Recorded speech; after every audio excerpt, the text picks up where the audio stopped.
Welcome, everyone, back to week 6 of Thriving in the New Normal. I'm excited because we're entering into a brand new segment within the Thriving in the New Normal series. So for the next couple of sessions, we're going to be focusing on key performance indicators.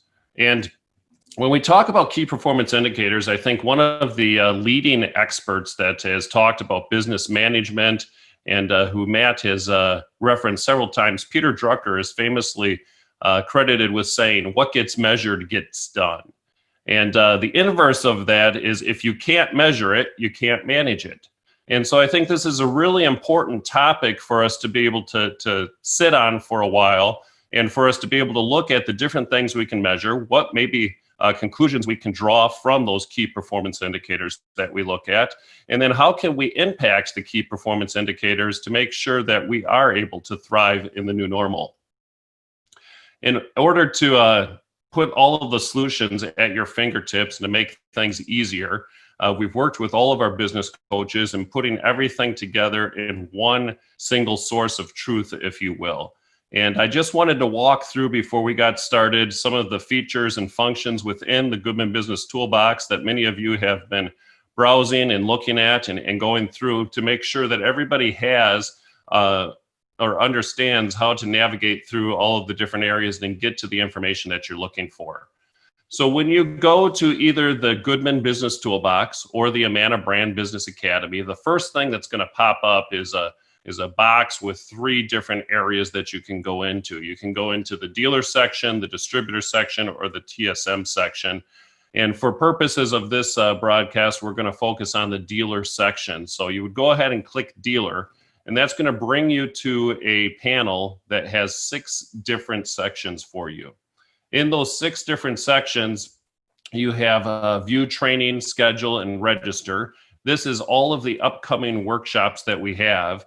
And our coaches have worked very diligently in putting together workshops that you can register for and that you can participate in.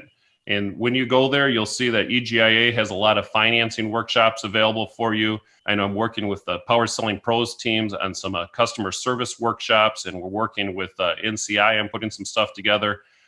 Coach Tom has put together, from the HVAC Coaching Corner, the virtual selling workshop, which is going to be starting in May. I would encourage you to get involved in that, and he can talk to you a little bit more about what's going to be covered there. In the next section that you go to, our curriculum, this has all of the different workshops that we do have available and the curriculums that we've developed with the help of all of our coaches. And it's divided up into 4 different sections. We have business training, sales training, technician training, and technical training. Here you can request various different workshops, and we're doing a couple of different things. Hopefully, as things start to open up, we will start looking at hosting live events again back at our various locations. But as we have locations where maybe we can't do it live, we're also looking to start doing more and more virtual training that you can register for and have available. So as we see the demand for workshops coming in and you request this workshop, we'll work with our coaches and our team to put together the training resources that you need out in the field. The next section is our team of educators. And this has a list and bios of all of the different educators that have contributed to help us put together the various different workshops that we have available for you. In the bottom right-hand corner of every screen, you'll see a black box, and it says Ask a Coach. If you click on that, it's going to bring up a panel. And in that panel, you will see the different coaches that we have available for you to be able to contact and schedule an appointment to do one-on-one consulting with them. And so I would encourage you, as you're navigating these times, go ahead and click on this box and schedule appointments with the various different coaches to go through different challenges that maybe you're having in your business, or maybe just to bounce a couple of different ideas off, or maybe you're looking for some solutions and hoping somebody can point you in the right direction. And so this gives you a great resource to be able to access the coaches directly. It ties right back into their calendars, and you can put an appointment on their calendar and set up that time to be able to work with them and find the solutions to the problems or challenges that you're facing today. In our training resources, we've developed a catalog of many different things for you to be able to go ahead and download, or for you to be able to watch as a team, do some on-demand training, if you will. And so all of the Thriving in the New Normal series are located, and if you click there, you can see all of the previous recordings that we have. We have our different publications available, and so we have ebooks there, we have magazines, and we have various other resources. The scripts that Brigham has been referencing from week to week are there for you to be able to download and get access to all of that information. And then we have web apps and digital tools that you can access and download to be able to use in your business. And David Holt's going to be talking about some of those tools that are available for you today. But then we have all of our series of various videos and trainings that you can watch at your own time that are available for you and your team to take advantage of and use as we take this time to get into education and develop our skills as we start to open the country back up. And then last but not least, we have our strategic alliance groups. And so if you're part of a strategic alliance group, this is a great access to be able to get into their information.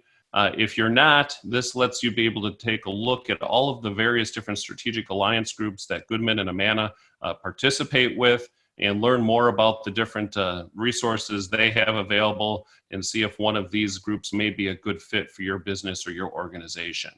What I'd like everybody to do now is if you could go ahead and pick up your phones, and I want you to open that up and go to contacts. And so when you go into the contacts section of your phone, I want you to go ahead and click Create New Contact.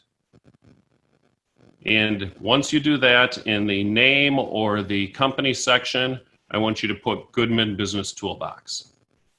In the phone number section, I want you to put the 713-856-1853. And then in the email section, I want you to put gbtb@goodmanmfg.com. And then for the URL, type in either www.goodmanbusinesstoolbox.com or www.amanabrandbusinessacademy.com. And once you have that saved in there, go ahead and save that contact. The reason I'm asking you to do that is through the course of this presentation today, you'll see these little circles that are going to be associated with each of our presenters. You'll notice it's all the same number, but if you text POWER, you'll have a landing page that will connect you with Power Selling Pros and Brigham. If you text NCI, that'll connect you with David Holt and NCI. If you text Coach, that'll connect you with Tom Whitman, and so on and so forth. And so you'll be reminded as we go through each of the presentations, if you would like further information on the topic that they're talking about, you can text the various different key phrases that we have there, and you will be brought to a page that will allow you to schedule an appointment or ask a question or set up the different information that you need. As we continue to journey around the HVAC business cycle, I'm excited. We've got a lot of great information for you this week. We're going to start talking about the key performance indicators and the different things that you need to look at.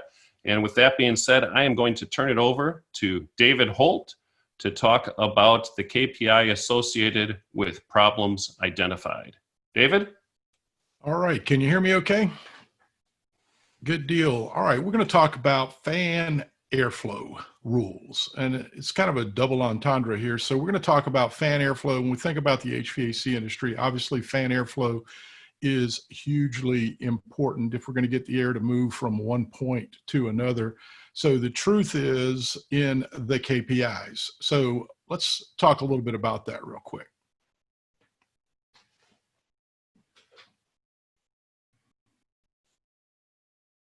And I'm not seeing the slide move. Ben's working on it.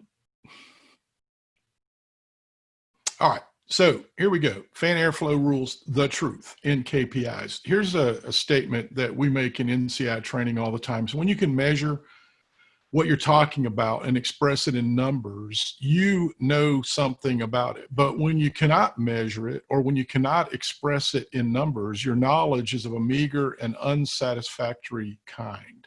That quote came from a guy we call Lord Kelvin. He's got a much larger name than that, but Lord Kelvin is how we talk about it. He's the guy that the Kelvin temperature scale was named after. And, you know, this little diagram on the right is kind of tongue in cheek, but beer can cold is not a measurement, right? So, and especially if it's R410, right? Beer can cold is not good. R22, it might have worked, but no, it's obviously never worked. But we get close enough. Well, is close enough okay when you're trying to deliver the safest, healthiest, most comfortable, and energy efficient system possible? The answer is no, right? So we got to look at the truth in KPI. So what is the KPI that's most important, that's most overlooked as well? Let's look at that real quick. So when you think about it, if you look in the top left corner, what we're looking at is we're looking at a physician or a physician's assistant that's checking a KPI for the body. They're looking at what? Looking at blood pressure. Down below, we have a service technician looking at duct pressure. They're looking at the pressure inside the duct system. Well, guess what? If I look at the pressure inside the duct system on either side of the fan, what I wind up with is I wind up with a total called total external static pressure. Well, professionals in every trade, whether that be a professional as in a medical doctor or professional in the HVAC industry, says and understands that guesswork is not good enough, right? We've got to have accurate measurements if we're going to make accurate recommendations. Otherwise, we're just guessing, right? And when you think about superstars in every discipline rely on numbers. I mean, think about, Barry Bonds, think about Dominique Wilkins back in the day in basketball. Think about some of the greats, Michael Jordan. Think about the greats in golf like Tiger Woods. I mean, all these guys, and there's lots of gals as well, but all these professional athletes, they knew their numbers, man. They know their numbers. They measure things that we never even think about, right? But what they do is they use those numbers and they adjust what they do based on the numbers. Well, those numbers collectively are called key performance indicators. If it's worth doing right, it's worth measuring, right? So up in the top right corner here, we got the handometer, right? The handometer is the number one most commonly used instrument in our industry. Yep, that feels about right, right? Well, yep, that feels about right is not good enough, right? We want it to be exactly right. So we have to use other instruments. The instrument there, that alnormalometer, that is a flow hood that is capturing air coming out of or going into a supply register or return grill. And there's no way that holding your hand up to a supply register tells you how many cubic feet of air per minute are actually being delivered to that room. You got to have a device like this. There are others you can use, but this is a device that captures air and puts it into a number. Well, here's the KPI that is the most overlooked KPI in the world. On every fan bearing piece of equipment, whether it be a gas furnace, an air handler, a package unit, doesn't matter. Every fan bearing piece of equipment that's designed to push air through a duct system has a measurement on the data plate called maximum or total external static pressure. Well, when we look at a system as designed, like if I got this example here, I've got a 50,000 BTU, 80% furnace with a 2-ton air conditioner. The fan speed is set to high, which is your default, basically coming from the factory. The maximum external static pressure on the tag there says 0.5 inches of water column. That's how we measure it. And it says on the fan chart over to the right, if I'm running a 2-ton system set to high speed on the fan and I'm running at a 1/2 inch static pressure, I'm going to get 812 CFM. Guess what? 2 tons, 812 CFM in most markets around the country. That's awesome. Man, that's great. I could charge that system properly. I can do the right things. But the truth in the KPI comes when we measure. So when we measure those numbers, what do we find? Here's what we find. The average ducted system without any duct modifications that's being delivered in the what I'll call the low bid residential new construction market or the low bid replacement market, the average duct system installed only is running at about 0.82 total external static pressure. What happens then? Well, okay, we find out that, holy cow, if I look at 0.82 on this thing, and oh yeah, by the way, the fan speed was set to medium now instead of high because what? Customer complained, this thing's too noisy. So we got the fan speed dropped down to medium. We're running at 0.82 at medium. I'm only getting about 260 CFM. That's 32% of design. That's not good enough. This is a principle that is often overlooked in our industry. So what do we do about it, right? You got to learn how to solve these problems. We got to learn how to take these readings and solve these problems the same way that the doctor takes those readings. And unfortunately, the result of those kind of pressures is that the typical ducted system in North America, this includes you folks up there in Canada, is only delivering 57% of its rated capacity. Well, 57% as a KPI on a 100-point scale sucks. We're failing, right? This key performance indicator should be applied, not ignored. And if you don't measure, you're just guessing. And we don't want that in our business. We don't want that. Our customers don't deserve that. So to learn more about that kind of stuff, we'll help you teach that stuff. I think Tom Whitman's going to talk more about critical performance measures within the rest of the business. Take it away, Tom. Thank you, David. Always a pleasure, my friend. I'm going to go ahead and start so I can make sure that I'm on time here. Welcome, everybody. It's good to work with you again. We're going to go over key performance indicators, KPIs. Now, it's interesting about KPIs. Instead of walking you through a bunch of PowerPoint slides about key performance indicators, what I want to do is talk to you directly as a consultant to client, if that's okay, for about 7.5 minutes. So if you could grab a notepad and something to write with, I want to review with you some critical key performance indicators and a little bit of a background of how they came about. I'd say probably around 88 probably, or 89, when I was a young technician getting into management, I was sent away for an entire week for a boot camp, a business boot camp that revolutionized the way I thought. It was amazing. So I walked away with certain indicators, but it was simple. It was easy. And most of those principles came from a book called The Great Game of Business. The Great Game of Business, buy that book online. It's invaluable. Basically, International Harvester and Harley Davidson almost went bankrupt during the 80s. Some of you might remember that, like I did. But they recovered. The way they recovered is because they made sure that everything on the front line, everything they expected them to do, supported the financial requirements of the organization. And they took that model and made a very simplistic model for the HVAC industry that people still use today, but it's a little bit outdated. And here it is, okay? It was very simple. Number one, make sure to keep your overhead below 30% of sales. Number one. Number two, make sure that your gross margins for the total company is 42% or greater. If you do that, you should be putting about 12% to the bottom line. Now, that's from the business side back then. Now we take that forward to the field, right? So our installation labor to sales, we want labor to be 8% or less than total sales. And for service, the KPI was 22% of service labor to sales. So if a technician went out and charged $200 for a call, 22% of that $200 would go towards pay. Make sense? Okay.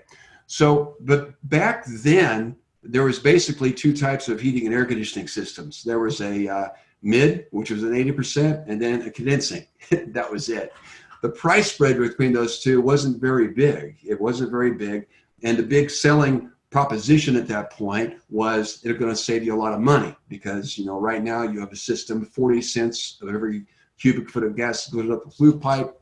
60% heat your home with this system, 10 cents is going to go up the flue pipe, and 90% is going to heat your home. That was easy. Doesn't really apply today, does it? Because all of a sudden the equipment cost went up quite a bit. Along the way, it became confusing because I'm not exactly sure why, but there's a lot of complexities put into these KPIs.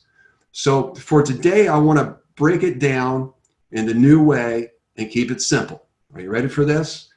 We need to start just like they did back in the late 80s when I was introduced, with the business side of it first. Back then, it was about gross margins, right? It's 42% or better, and your overhead, keeping it at less than 30%. Today, to modernize this, it's all about cash flow and break even, okay? First KPI, at the beginning of the month, are you cash positive? Okay? Most companies aren't. They start at a deficit and make it up. So your first KPI to work towards is to have saved anywhere from 3 months to 6 months worth of your total operating costs in the bank, so your positive cash flows, your cash strong. That's number one. Number two, break even for your entire company. You want to make sure that you hit your break even mark by the second or third week of every month consistently. That'll put you in a position to where you're profitable. If you just gauge those two things, and I'm happy to help you do this, just call me, text me. Maybe we'll get a Zoom with a few people on to do that. Those two things are going to drive the rest of the KPIs, okay? So once we establish those two things, that will drive strategy. That will drive structure and what needs to happen to get the business side of the business healthy. And then, of course, departmentally, different business segments. The KPIs for service, it's very simple. One is revenue per hour. For every hour that technician gets paid, how much revenue should they bring in? On average, it should be somewhere between $95 and $125 for every hour they're on the clock. Write that down. Find out where you are. Second, we're looking for lead turnovers, okay? And older equipment. So roughly 10% of the calls, if properly trained, would generate an opportunity to upgrade the system. And then maintenance agreements. During demand season, we're looking for 30 to 35% conversions to agreements. Old school said that you build your business off of agreements and the performance of those technicians in the home. It's the best way to do it. Write this down. 250 two-visit agreements.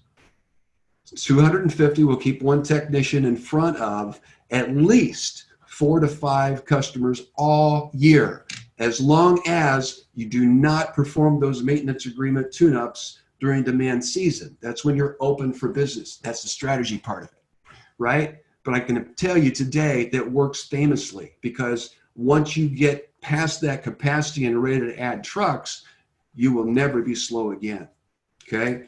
Now, sales, close, 50% or better. If you're not at 50%, we need to get better at selling, okay? You need to be in front of 2 to 3 customers a day, every day. Figure out how to do it, right? Number 3, average selling price, okay? And then for the installation, installed revenue per crew per day. Those are just a few of the KPIs that are super important. The point of this conversation is the starting point. I think a lot of people hurt themselves. I've witnessed it myself, is the first thing they do, instead of looking at, am I getting past my break even? Do I have positive cash flow? What's the solubility of my organization right now? That's going to determine the urgency in the field, okay? Second point I want to make, you start at the top and with the business. The business is a customer that needs to be taken care of. That's going to determine what else needs to happen. Second super important thing is, instead of you extracting information out of your database or your computer to figure out what everybody else is doing, that front line needs to be sending you a report card of their performance. And they clearly need to understand the significance of that. That's what saved Harley-Davidson International Harvester. And it can do the same thing for you too. Text me. If you guys want to get a group together at some point to go through a half hour more in-depth conversation about this, it'd be my pleasure to do so. But until next time, God bless and take care, and we'll see you on the other side of break even. Okay, Matthew, I'm going to turn it over to you, my friend. Thank you, sir. Very much appreciated. So let's talk about finance. Let's talk about jobs financed. And when well, first off, before I say, I hope everybody's having getting ready for a great weekend, if you even know that it is a weekend, because their days are running together. I know where I am in California, it's now starting to get warmth, and that's a beautiful thing for our industry. So I wish all of you a lot of warmth moving forward, because I think that's going to be really, really important for us. So hopefully it's going to start getting more and more, we're going to start seeing more and more heat out there. So if we talk about KPIs when it comes to finance in particular, it's really hard to sit there, and I don't think people think about KPIs in finance the way they do with David Holden, NCI, and the way Tom just went through it, right? But with us, there's one real big trigger we're seeing, which is you should be offering financing 100% of the time. The medium-sized dealers are financing about 50% of the time, and the most successful dealers are financing 70% of the time. So let's go over a couple of things that help you get to achieve these goals. And right now in today's world, it might not be that difficult to do that, because quite honestly, financing is probably going to be an everything in our current situation. But either way, let's go over some basic best practices for financing. Offer financing to every customer every time. Biggest mistake people make is not offering it every time. Do not prejudge people. Do not sit there and think people can't afford it, or people have a big house, they can't afford it. Right now, in my conversations with our banks, in my conversation with Interbank, in my conversations with GreenSky, the one thing they're seeing is an inordinate amount of people that would normally just do cash payments, or would normally don't do financing, are taking advantage of no interest, no payment solutions right now. So that's one of the key things we want to focus on. Secondly, accept that every customer that does not hand you actual cash or check, can we go back? There we go. Thank you. Is using finance. If they're using a credit card, they're financing, right? If they're using a credit card, you're taking finance. So do better for you and your customers. Offer no payment solutions. Offer low payment solutions. If they're using a credit card, they're probably maxing it out. They're probably part of a bigger payment. They're probably on a higher rate. You're actually helping your customer, putting them on a better finance program with no payment. Make sure you train yourself and your team to use financing. EGIA will help you. We will offer you that success. We'll offer you that practice to make sure your team is familiar with it. Don't be afraid to talk to your customers. It's amazing how many times when you stop being afraid of having that conversation about how they're going to pay, you can find out that they're looking for affordability. And the moment you can start making more expensive and better quality equipment affordable to them, the more success you're going to have. And expect your team to close every deal with finance. And if you're going to be using finance successfully and you want to grow your business, measure and then measure again. Talk to your salespeople. When they come in, ask them why it didn't close with finance. Because when you close with finance, you're going to see your tickets go up. And it's a real easy thing to do. Take all your credit cards, because remember, those are finance. Take all your credit cards and all your finance jobs and just divide that by the number of jobs you sold. Right? So if you've done 27 credit card and finance jobs and you sold 100, you're at 27% finance. And in this market, that's not going to make it. You're going to have to do it up to 70% of the time. And be quite honestly, you may have no other choice. So again, the biggest message I can bring here is offer finance 100% of the time. That has to be the KPI you're reaching on finance, and strive to get over 70%. Because the most successful contractors we are using are 70%. Ben, can you go to the next one? Here's an example of a dealer that we actually worked with. I just want to highlight this real quick. We started working with this guy in Florida, actually. And in 2017, he came to us because he wanted to do a financing program, and it wasn't working for him. He was financing about 5%. Only when people raise their hands and say, hey, do you have financing? He was really lopsided on his sales. He was doing 83%. 14 base units, 14 SEER, was never selling anything energy efficiency. We got him set up on an Interbank program where he was using no-cost programs, and he was leading with a 12-month no-no. right? We had the goal of you've got to offer finance 100% of the time, and we wanted to get him up to a 70% closing. Within a year later, by 2018, he was doing over 72% financing just by leading with it. He didn't even have to sell it. It would sell itself, right? 22% was base units versus 83 before. And look at the 18 and 20 SEER. He was at 20% 18 and 17% 20 SEER, right? Which was a significantly more energy efficient, a significantly bigger profit.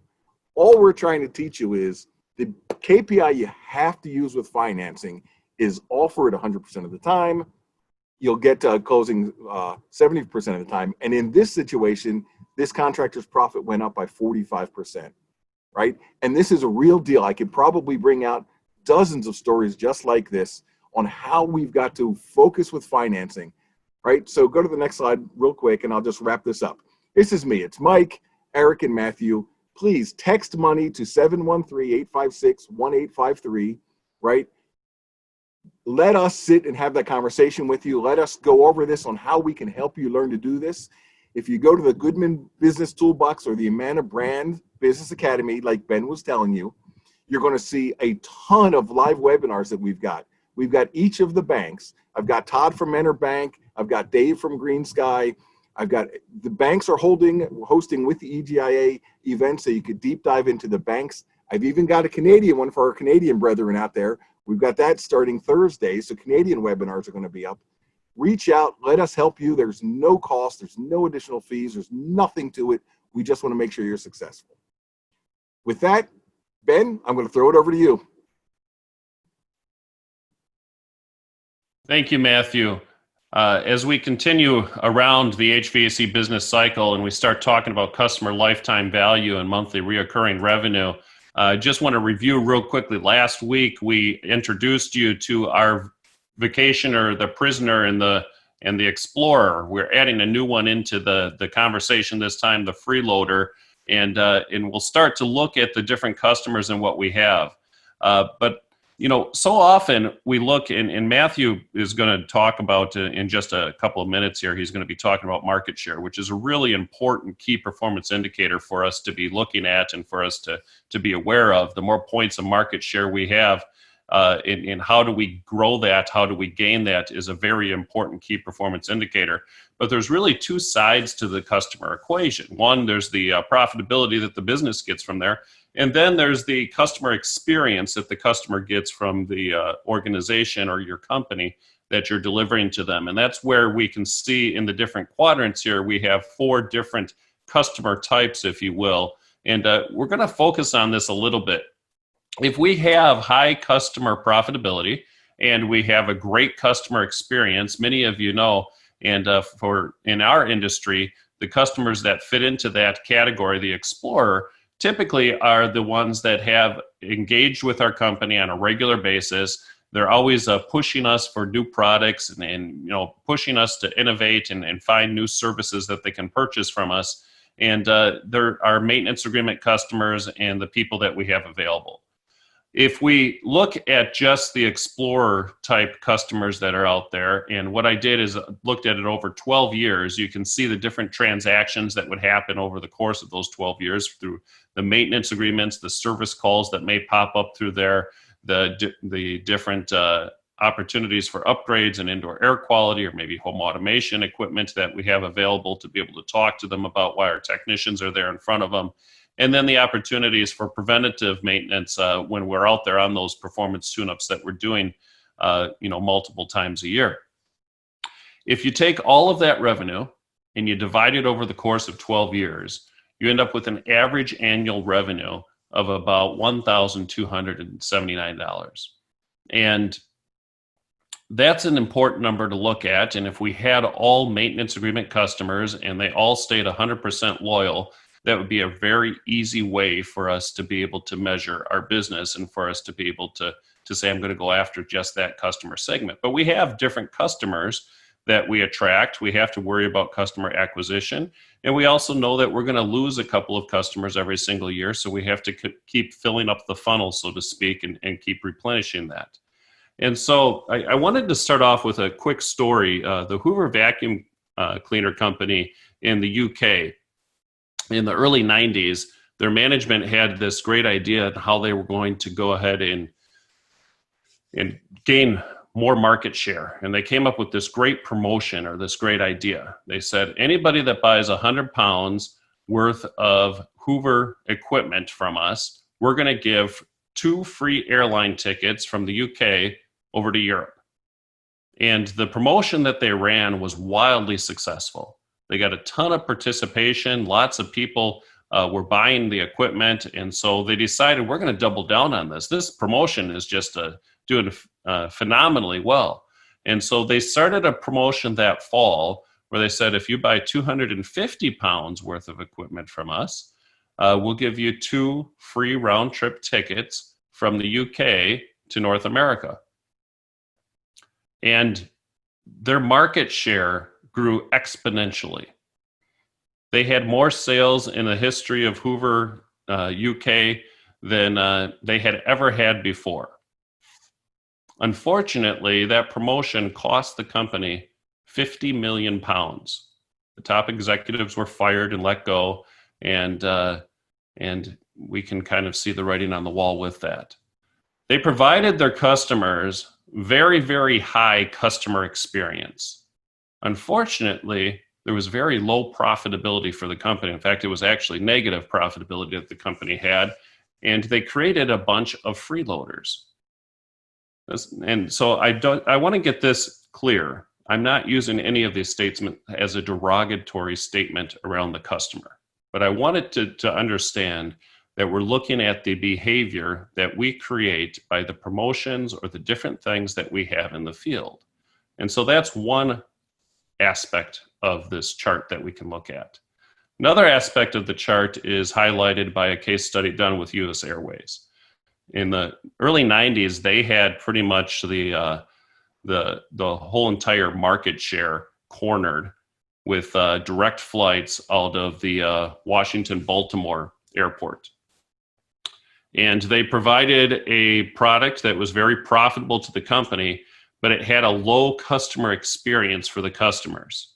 And so they had a lot of the vacationers, if you will, there that were paying to have these direct flights because they wanted the direct flights in and out of there, and they had a very low customer experience. Southwest saw this, and Southwest decided to start doing flights out of the Baltimore airport.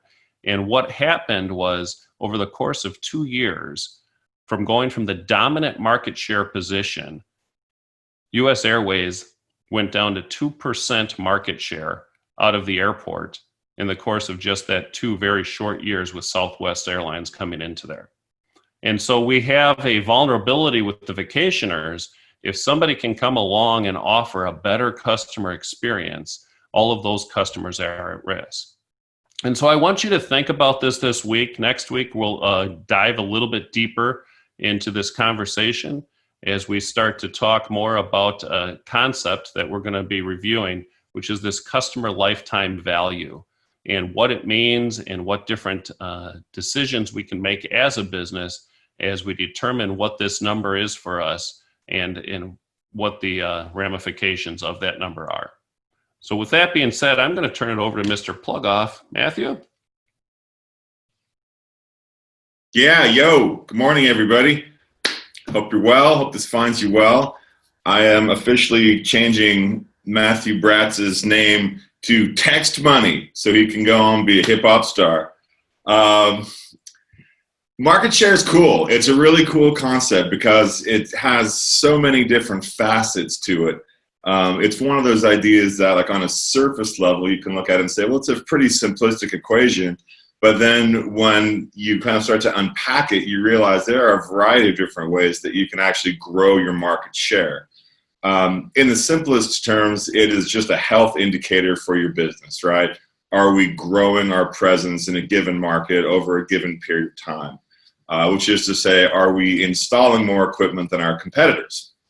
So with that being said, Ben, if you'd go forward, please. It's as I said, at a surface level, it's a very, very simple equation. And if you were a business owner, if you're listening and you're an owner right now, you can do a few things to start to chip away at it. Number one, Market share is typically determined over a very specific period of time. So you could, for example, look at first quarter of this year, and that's followed by a specific location.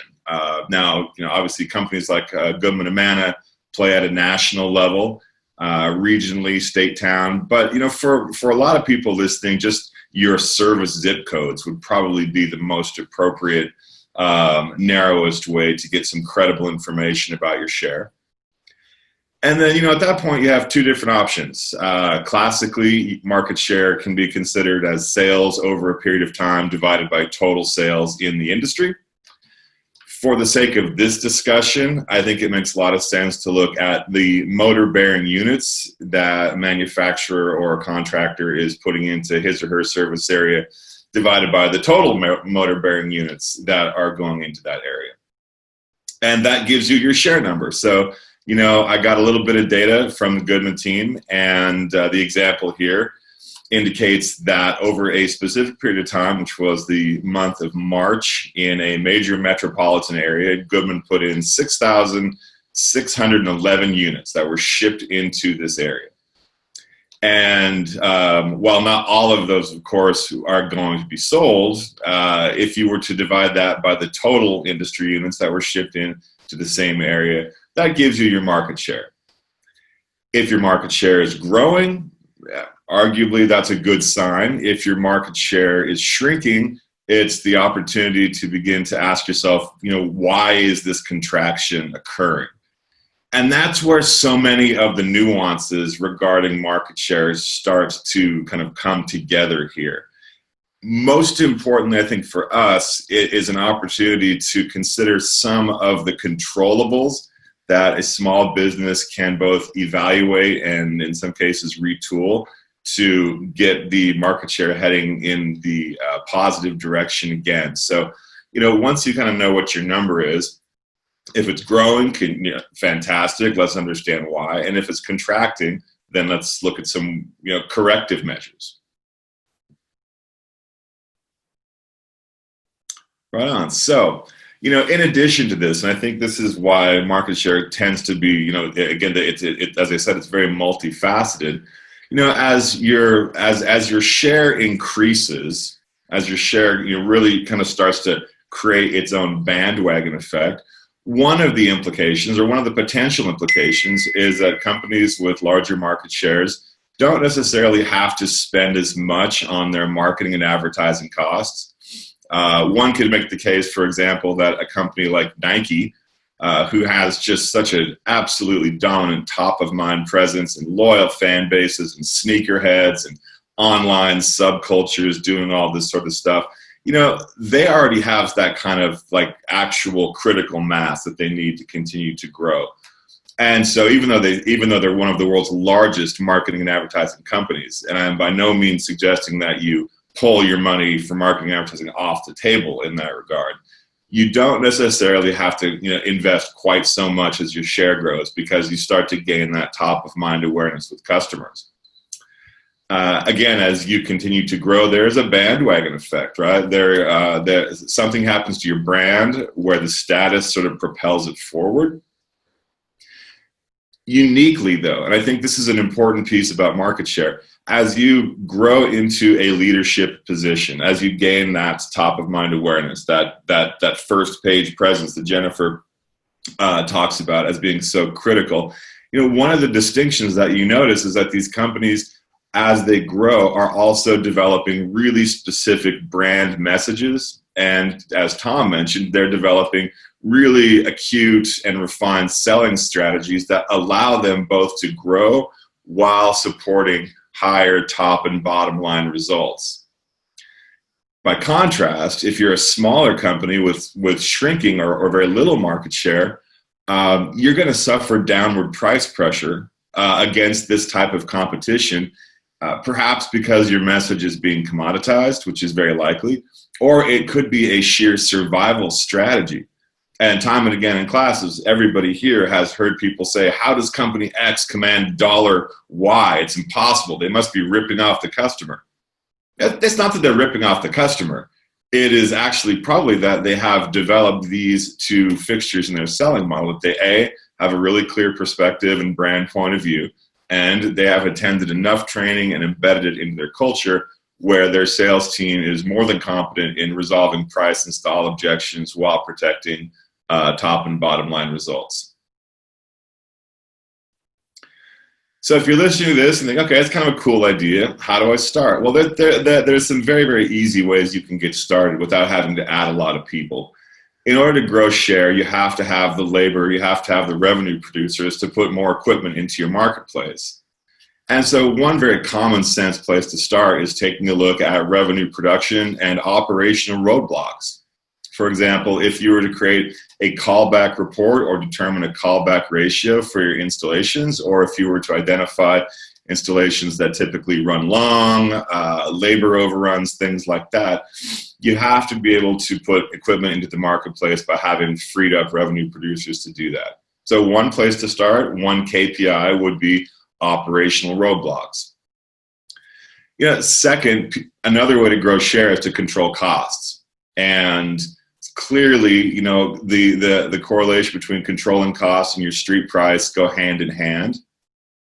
But again, I would look at cost overruns. I would look at controlling equipment and material parts and pieces costs. Control your costs, visible and hidden, that might be preventing revenue production.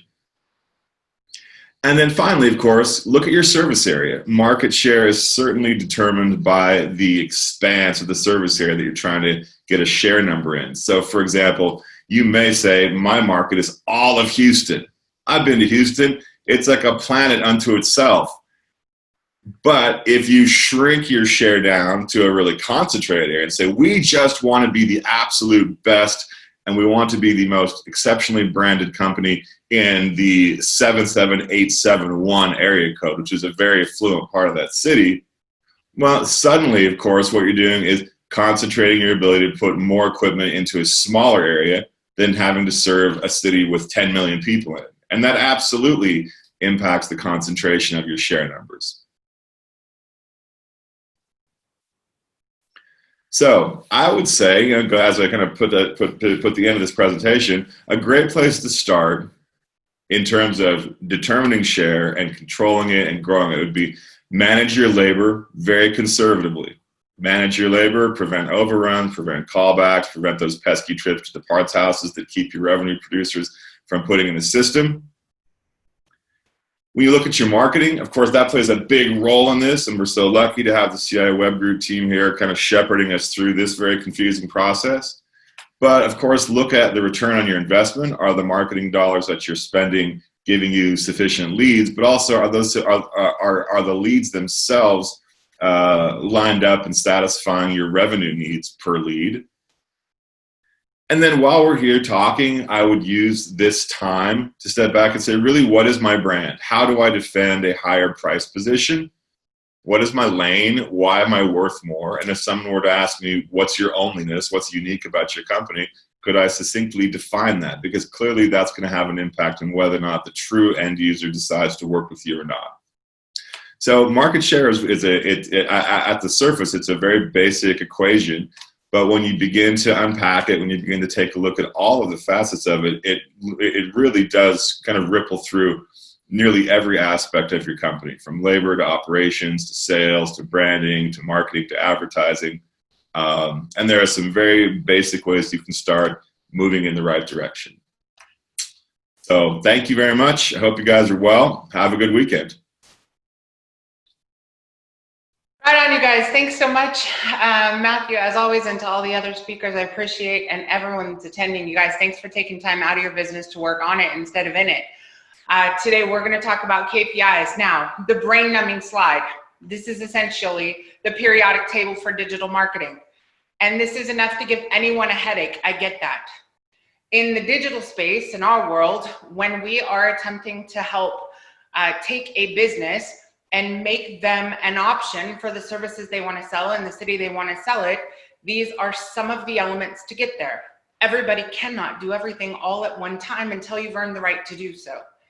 There is a big difference between getting started, working on getting to the point where you are an option, and then being able to maximize and start looking at something like ROI. what Matthew just said, 100% agree with being able to determine an ROI for the investments. The challenge is the majority of businesses have a period of time when they first get started and they're trying to just get on the map where you're spending money with no ROI. That's a reality. If there's any agency that tells you any difference, it's not truthful. The only way you could throw $1 in and get $5 out is if you had zero competition to have an urgent or an immediate ROI when it comes to digital marketing. There's a piece of this as business owners that we have to earn because there's competition who's already done things, put assets in place, put solutions in place, put digital elements in place to widen their footprint, where they are an option on page 1 of Google. They are an option in a social environment. They are an option to their existing database, and you've got to earn your right to get there. That's the hardest part. Now, I'm not going to go through all these KPIs. If you guys want access to this, text web to the 713-856-1853. And this is in the portal where all the free tools are. Ideally, you want to have to understand what's on that periodic table. But for now, 99% of dealers probably on this call, that periodic table means nothing. Because the only thing that matters when you're first getting going in this and when you're at the gate trying to build a business is you guys understanding, what do I want to sell? And I'm going to keep repeating it until it's repetition and you can spit it off. What do I want to sell? Where do I want to sell it? Am I an option on page 1 of Google? Do I look the best when somebody gets there? And is it easy to connect with me any day, anytime, regardless of our system or tool? Consumer preference. So knowing that's critical, we're going to narrow down those KPIs and we're going to just go on to the next slide and go through just the ones that are critical right now. 5, 4, 3, 2, 1. What do you want to sell? So we're going to try and help make this easy. We've got a phase 1. This is just phase 1. Key phrase list that is inside the free tools area. You guys have access to that. Again, text web to the number, go download that list. So remember, as I said last week, your website is a store, just like a grocery store. Every one of these services that you want to sell has to be an option in the store. We have to have something for it. That means a page of content. And that content can be as small or as big as you can possibly make it. A page of content might be all text, might include a video, plus some images, plus a call to action, plus before and after pictures, plus a promotional graphic. The more that's included, the better positioned that single product or service is in your store, the higher the chance of that service or product becoming an option on page 1 of Google. So download this list, do an audit, say, this is my website today. This is the list of services that I want to sell, just the initial services. We're not getting into anything complex here. Are they even in the store? So take this list, download it, go check it. What's on my website today? What's missing? Those are the items that you want to be in your store but are not currently there. Therefore, you cannot sell something that does not exist. We're not talking about ROI on a zero factor. Remember, 100% of nothing is nothing. If you go after all of Houston, as Matthew said, and you can't rank for that, it's zero opportunity regardless of the size of industry. He's 100% right, going down to a smaller niche community. Stay away from zip codes, but community or city or town. All right, next one. Narrowing that list of KPIs into the simplicity of where are you right now? Are you sitting in the basics? Do you only have a template website, maybe Facebook? You used to do a lot of networking. You're trying to use email, text, and calls to be able to generate business. That is the entry point. That's when you're first getting started in your business, and it's going to produce less leads and opportunities. So the answer to are you an option is going to be much smaller because it's only related to the people who are already in your database, the people who are already in your network. That's how a business starts. You start with the people who already know you. So you have a much smaller piece of that puzzle. The total number of inbound leads are smaller. And you still have to equate for the big red arrow on the right, bounce rate. Why do people leave? What scares consumers away? What scares referrals away? Next category, you're evolving. Your business is growing. So we're still not measuring ROI. Not yet. We're still working on building a digital footprint, building the infrastructure, and setting ourselves up to be an option for something somewhere. We need the answer to that to be yes. So the next category, you start to move out of a template. You start customizing, oh, not yet, almost. You start, I'm gonna stay here for a minute. You start customizing your brand, your message. Matt talks about this all the time. Don't taste like chicken. Be something different. You've got to customize your brand. So you move from a template. You move from, I've been in business 25 years. We're family owned and operated, and we have great customer service, right? That's tastes like chicken. Everyone starts there. That's fine. But we need to evolve. So we start customizing. We start building a business page. We start writing content. Content is equal to a product in the store. No product in the store, can't sell something that doesn't exist. We start creating content. Search engine optimization is the process of making that page popular enough to be in the top 10 of whatever the competition is on page 1 of Google. Now you are an option. Once you are on page 1 of Google, and that should be done in phase 2, you should start working on low competition phrases, low competition geography areas or geospaces, smaller areas. Remember, we're trying to get something out of something in the shortest amount of time. You guys need to focus on how do you convert your time to cash. That means we need to start smaller so that we can make progress, then make some money and do it again. Do more of what works. The next phase, we start working on online scheduling, local listings, social media, reviews, reputation, blogging. Now you are an option on page 1 of Google for more than one phrase. So let's say you're on page 1 of Google and the page, phrase, and location is ductless AC installation in Cypress, Texas. You're on page 1 of Google. Now you get the option to start calculating KPIs, conversion ratios, bounce rates, and so forth. The reality from a marketing standpoint, measuring KPIs doesn't matter if you're not an option, because there's not a lot to measure other than what was your open rate on your email, what was your conversion rate, how many people clicked through, what was your open rate on your text. The number of KPIs you have when you have limited activity is really small. Just remember this, the greater the activity, the greater the activity. The less activity, the less activity. You have less to measure if you're doing less. So, doing more of what works, figuring out what's not working and reallocate it. As Matt said, figure out where to cut the fat so you can focus on high leverage activities that are income generating activities. Focus on things that are permanent assets in your business that produce compounding results. And always have a mindset of what's next. What we want is we want you to have the need to measure KPIs. And it takes a little bit of work to get there. So with the next one, I'm going to end on this. There are other KPIs that are really important.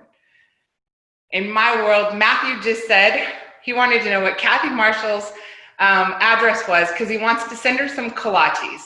Jasmine, for one of my PMs, just said that one of her clients mailed her a book that says you are special. One of my other RMs just got mailed an entire gift basket from a client. How many hugs have you given? How many calls have you made for family? How many times have you painted your wife's toes? It's time to go to the spa. We can't go. We can do it at home. Ben, we know this well, right? How many times have you called mom? How many video games have you played with your family? How many movies have you watched curled up? I know we're at home, and I know that it's easy to get caught up in all this stuff, and creating and building a business, it takes a tremendous amount of work, and it takes a tremendous amount of everything that we have inside us to actually make progress and move to the next. But don't forget, this is the best opportunity you have to plant something, build something, grow something, make something, watch something, share something with the people that are closest to you. So don't spend all day, every day up in this office just trying to take care of business. There are key performance indicators in your life that are equally as important. With that, bring them. There's no better person to bring this home. Thank you, sir. Jennifer, that was awesome. I especially love the last picture there. Thanks for making it real for all of us. So, question for you guys. What would you do if you came to realize that you were losing 40% of your customers? I'll bet that would be a very uncomfortable thought. Well, where exactly does that come from? I'm glad you asked. Feel free to jump to the next slide. Thank you, Ben. The industry average call conversion is less than 60% nationwide without training, without constant accountability, without certification. It is very difficult to do better than 60% in your calls versus set appointments. Now, I know that many of you are going, oh, there's no way. That may be true of the rest of the world, but I am amazing. I sit right next to, well, not anymore. They're sitting at home. But you understand what I'm saying, right? They may be doing a great job. However, there are calls that are difficult to book. Let's say you're booked solid. What are you going to do? And if it's not happening right now, it's going to happen very, very soon. It's only going to get warmer. We continue to hear clients that are saying, hey, the temperature is going up and so is our call volume. And when your call volume goes up, that's when you start losing customers. You give the customer the impression that you're booked solid. You give the customer the impression that you can't help them. You don't take care of their emotional needs. They need to be understood, cared about, reassured. All those things come into play and they do not feel comfortable and you lose them. All right. And that's why we're losing 60% of our phone calls. So which position, next question, which position in your company receives the least amount of training? Chances are it is the voice of your company. It is the first impression the customer has of your organization. The last, if they mess it up, they absolutely need training. And when they get it, they're going to increase their call conversion from 60 to 85%. Now, what does that look like, Ben? On the next slide, boom, that's what it looks like. And in the back of your head, you're going, wow, how is that possible that if I just increase call conversion by just 15%, that I can make an extra $1 million a year? Well, it's very possible, and I'll go over the math in just a minute, but let me give you an idea as to what we're hearing that shows why we're booking less than 60%. Okay, give you one example of a live call in our industry. Hi, I wanted to see about having someone come out and take a look at my AC unit. Is it currently working? Well, it's blowing out hot air, so I guess it's no. Okay. So it's going to be $99.95 for a technician to come out there to diagnose the problem, plus any additional costs regarding that repair. I unfortunately do not have a technician available today. My soonest would be between maybe noon and 4 tomorrow. Okay. So what did you hear? Something incredibly painful. And this is why we book less than 60% of our phone calls. Now, how should it sound? I'm not only going to give you an example of how it should sound, I'm going to show you how it sounds even when the call is a wrong phone number. That's right. You can even book wrong phone numbers if you handle this correctly. It should sound somewhat like this. Here we go. Vicki, how may I help you? Who am I speaking to? This is Vicki with Corley Plumbing, Air and Electric. I'm sorry, I have the wrong number. Oh, sure you don't need us for anything? Plumbing, electrical, anything? I could probably use you for a plumbing issue. Well, talk to me about it. Tell me what's going on. I've got a 5-year-old house on a slab, one story with a bonus room, and we've got loud banging inside the walls when we turn off a faucet. Is it just one faucet that does that? No, it does it on all of them, I think, just to maybe to a lesser degree, but is that something you guys could? Sure, we can definitely help you with that.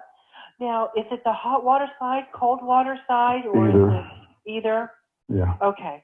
Well, we can definitely help you with that. When were you looking at having someone out there? What'd you hear?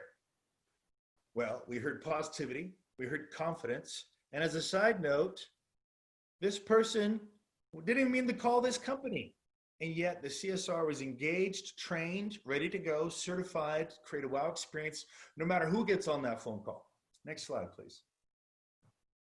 Fastest, yes, the fastest, easiest way to make more money is to book more phone calls. Now, how did I get to that number? Very simple. Average number of calls made, let's say there's 30. You got your average number of calls closed, that's 18. Based on the call conversion, 60%. Let's say call closing percentage is at 60%. Your average revenue per call is around $500. You see, that's not a replacement call we're talking about. These are service calls we're talking about. You have additional revenue per day at 9,000, additional revenue per week at 45,000, of course. Additional revenue per year is about just over 2 million. But when you book 80% of your phone calls, and the only thing you change is that your call conversion goes up, that's right, an extra $1 million in revenue. This is the fastest, easiest way to make more money. There isn't a faster way. This is it. This should be your plan moving forward, is how do I get the voice of my company to perform at such a high level that we book every phone call that comes in and we increase our revenue by $1 million. Next slide. How do we do it? Very simple. We teach them the pattern for excellence. We teach them to be positive, to be confident, to listen, to care, to say yes, ask the right questions, create value, and be grateful. As they master this process, in the back here going, that seems pretty easy.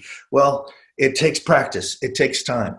This is why I provide coaching. Feel free to jump to the next slide.